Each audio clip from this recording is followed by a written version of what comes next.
Siapa yang di sini sering mengeluh? Boleh angkat tangan? Sekali lagi gue nanya ya, jujur ya, siapa yang suka mengeluh boleh angkat tangan? Come on, 100/100. Keren banget, berarti di sini semuanya senang mengeluh, berarti ini cocok ya sharingnya ya. Nah, setiap hal yang baik, kalau kita selidiki ternyata tetap aja ada hal yang buruk.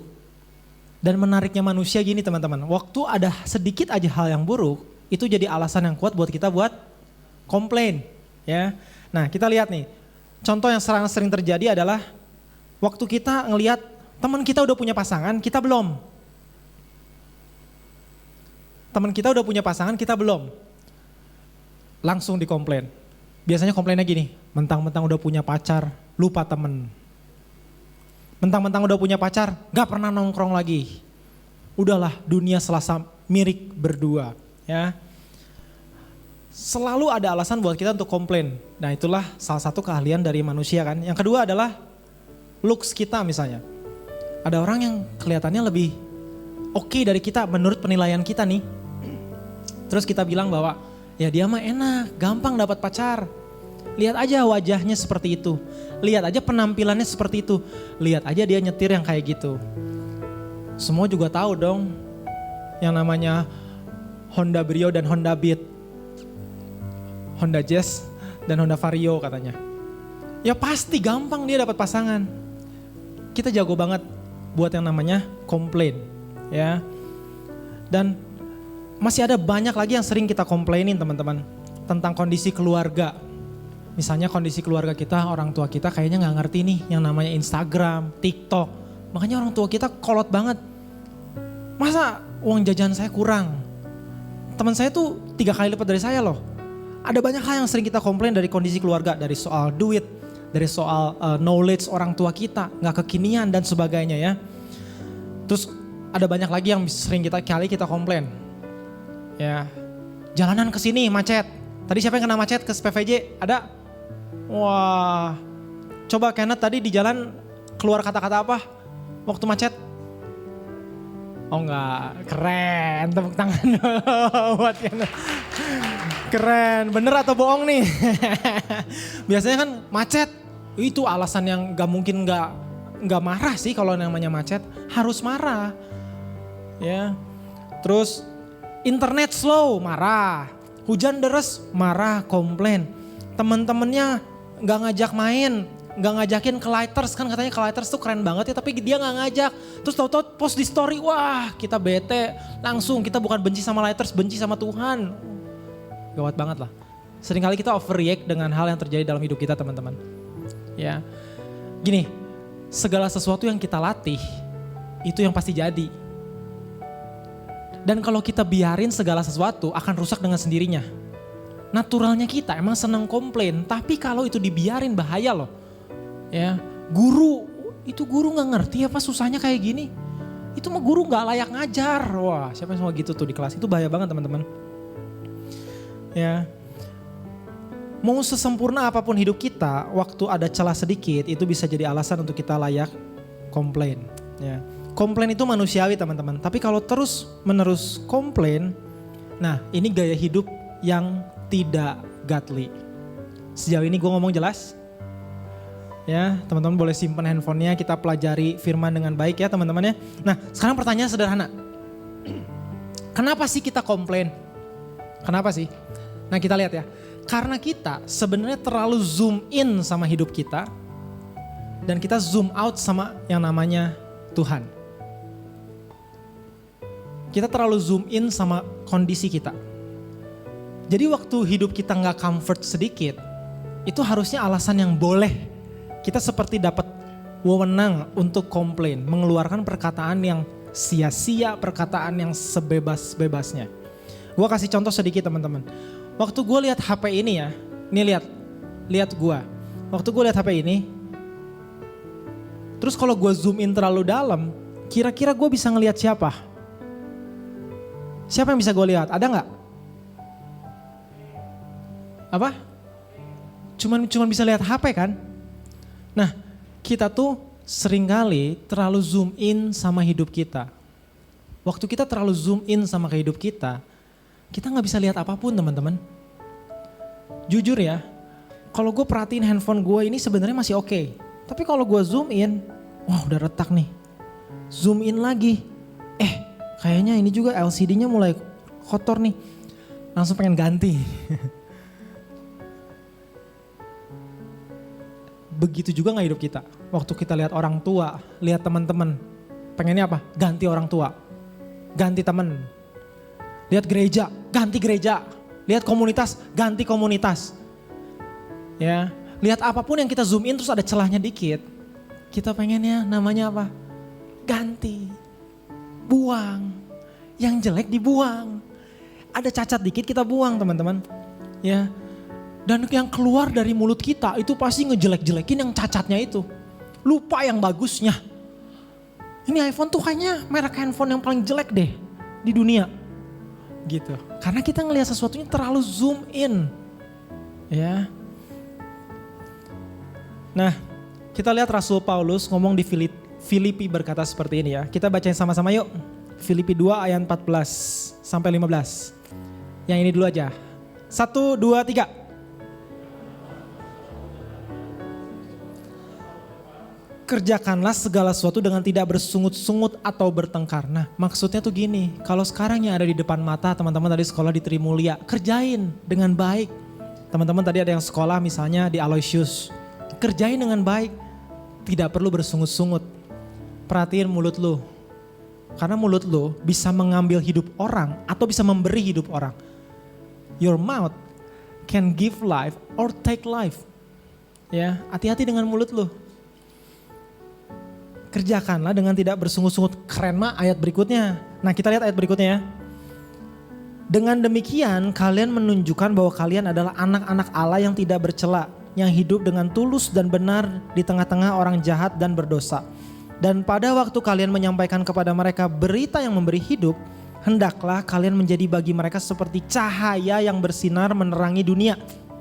Kalau kalian hidup seperti itu, nanti ada alasan bagi saya, kata Paulus nih ya, bagi saya untuk merasa bangga mengenai kalian pada waktu Yesus Kristus datang kembali. Itu buktinya bahwa perjuangan saya tidak sia-sia dan usaha saya ada hasilnya. Jadi gini teman-teman, ternyata waktu lu pengen jadi bintang, sederhana kalau firman Tuhan ngajarin. Waktu orang lain komplain, lu enggak. Itu aja, lu udah jadi bintang sebenarnya. Ya, tadi Darren cerita, aduh gue tuh kok gak enak ya 5 minggu, 1 minggu diisi dengan sakit. Tapi waktu apa yang keluar dalam keseharian dia sebenarnya tidak komplain, tapi tetap mengerjakan dengan sungguh-sungguh, tidak bersungut-sungut, itu disebut bercahaya. Kata Alkitab, bukan kata gue. Ya, jadi sebenarnya untuk menjadi bercahaya itu sederhana. Dengan tidak komplain. Ya, dengan tidak komplain. Toel kanan kirinya dulu. Jangan ngeluh dong. Sekali lagi toel kanan kirinya bilang, hidup lu tuh udah oke banget. Nah, waktu kita terlalu zoom in sama hidup kita, boro-boro kita mau ngelakuin firman Tuhan teman-teman. Boro-boro kita mau memberkati orang lain. Kenapa? Karena kita sibuk. Ya, kita sibuk komplain. Kita sibuk ngelihat hal yang jelek. Tapi sebaliknya, waktu kita nggak sibuk ngeliatin diri sendiri, tapi kita mau zoom in dengan pekerjaan Tuhan. Lu lihat ada banyak hal yang bisa dilakuin. Nah contohnya kita lihat di CLCC, kita lihat foto ini ya. Nah kita lihat tuh yang gambar yang di sebelah kiri itu Pastor Andi waktu ke Tulung Agung. Ya, dia ada 21 gereja kalau nggak salah di sana yang akan ditolong. Kenapa? Apakah mereka kurang kerjaan? Kata Pastor Andi, kita tuh nggak kurang kerjaan. Tapi waktu hidupnya zoom out dari diri sendiri tapi zoom in dengan yang namanya kebutuhan apa yang Tuhan mau ya. Selalu hidup kita tuh memikirkan apa yang Tuhan pengen, bukan apa yang gue pengen. Kalau lu nanya apa yang gue mah pengennya juga gue nggak di sini sekarang, ya, nggak pengen di sini sebenarnya. Tapi gue yakin apa yang Tuhan pengen itu paling baik buat gue, benar? Paling baik buat gue. Terus itu yang di kanan adalah foto waktu gue Zoom bareng sama gereja di Kalimantan. Di Kalimantan itu ada salah satu gereja yang gembalanya tuh kenal dekat sama salah satu sepupu gue. Nah pas gue cek, wow di sana katanya baru ada listrik tuh kurang lebih baru beberapa tahun terakhir. Bayangin, coba kalau ini gak ada listrik, lu gak ngecas HP aja sulit banget kan, bete rasanya. Ya gak, di sana gak ada listrik. Tuh lihat, itu Zoom ya, sebenarnya satu ruangan.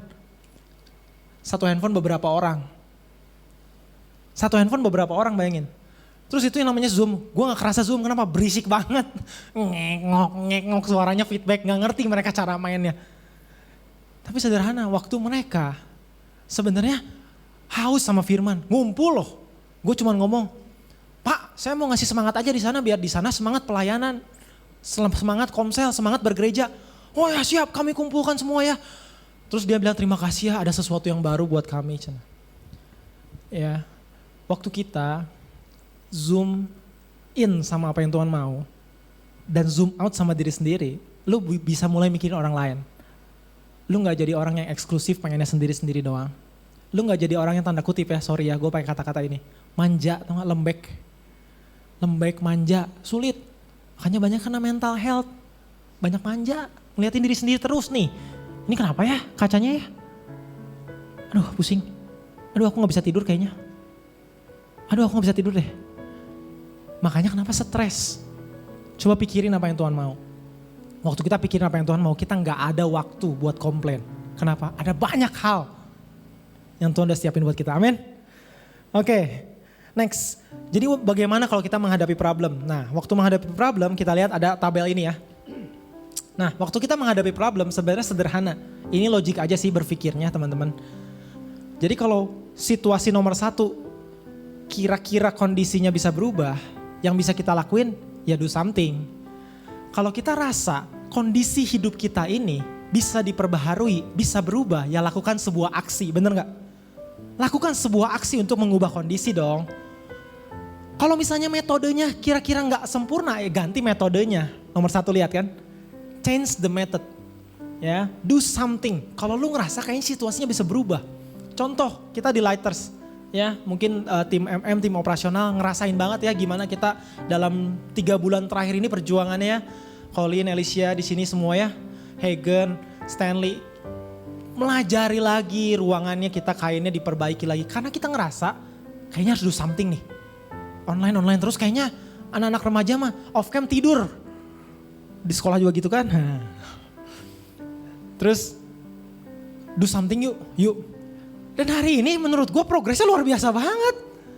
Boleh kalau tepuk tangan setengah-setengah. Karena kemarin gue di chatting. Gue mau latihan hari Rabu. Oh iya boleh. Bahkan segala sesuatu yang kalau kita udah lakuin maksimal, Tuhan kirimkan orang-orang yang tepat. Gak nyangka aja kemarin juga Bang Marshall kontak tiba-tiba. Vin, saya bantu deh bass, katanya gak ada bass. Jadi lengkap full bandnya hari ini. Tepuk tangan juga buat Bang Marshall. Ini Bang Marshall berarti gak harus ada di sini kan, harusnya kan? Gak harus ada di sini beliau, gak harus ada loh sebenarnya.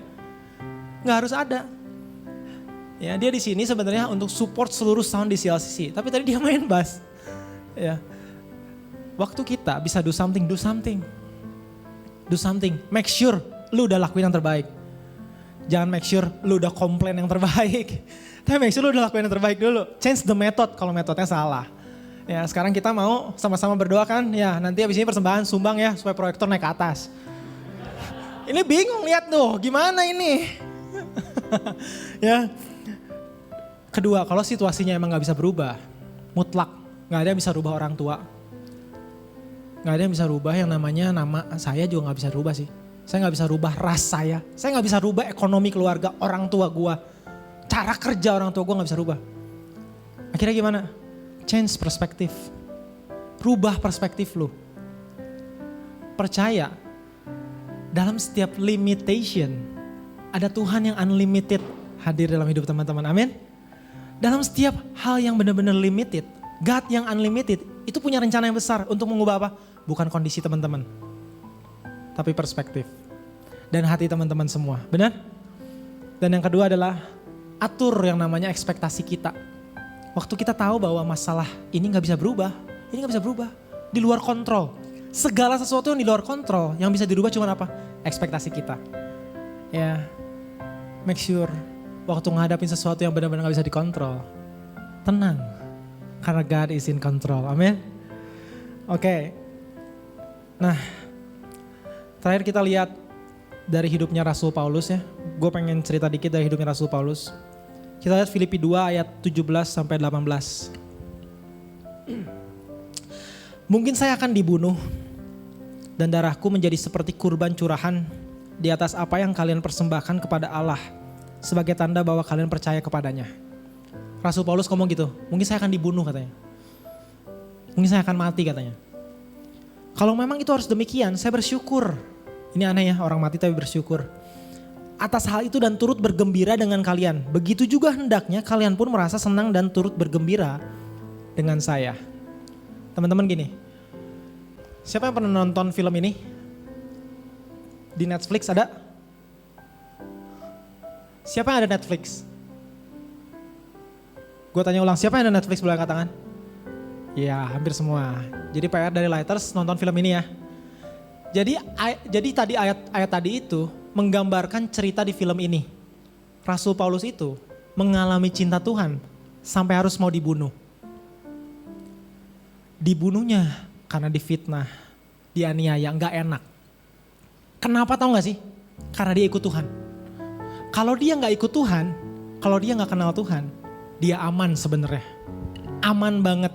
Karena sebelumnya dia itu sebetulnya adalah sosok pemimpin agama di kota itu. Aman hidupnya, dihormati. Tapi waktu dia mengalami Yesus, dia jadi mau dibunuh. Nonton filmnya. Tapi gue cuma bilang gini, ternyata kasih Tuhan itu jauh lebih besar.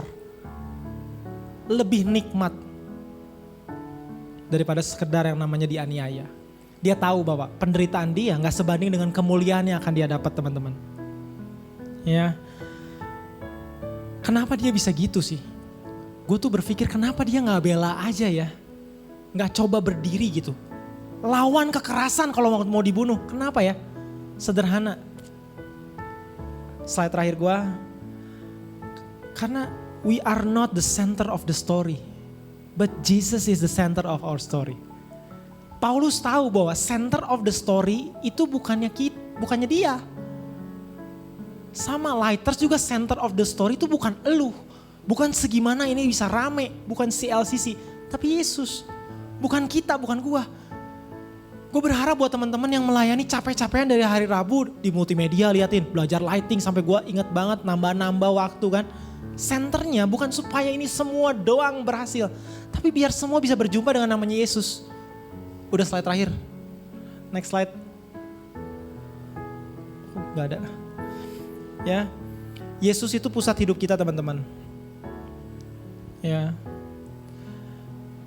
Dan kalau boleh jujur, lihat hidupnya Paulus gini. Waktu kita ikut Tuhan, hidup itu gak pernah nyaman. Atau bukan gini, karena Tuhan tahu zona nyaman itu bukan membawa kepada pertumbuhan. Tapi sebenarnya kita selalu aman dalam kasih Kristus. Ya, gue mau ajak kita berdoa, tundukkan kepala sejenak. Gue pengen teman-teman sedikit merenungkan momen-momen di mana waktu teman-teman benar-benar gak terima hidup ini. Rasanya layak untuk komplain. Mungkin momen di mana waktu teman-teman itu merasakan yang namanya ketidakadilan. Ngelihat orang tua sakit duluan mungkin. Ekonomi mungkin tiba-tiba tidak baik. Nah, teman-teman boleh merenungkan momen-momen itu. Dan hari ini teman-teman mungkin udah bosan komplain. Lu udah bosan komplain sepertinya. Ya. Tapi Yesus hari ini mungkin datang untuk bilang bahwa marilah, datanglah kepadaku setiap yang letih, lesu dan berbeban berat. Karena aku akan memberikan kelegaan kepadamu. Itulah kata Yesus. Come to me and I will give you a rest. Come to me and I will give you a rest.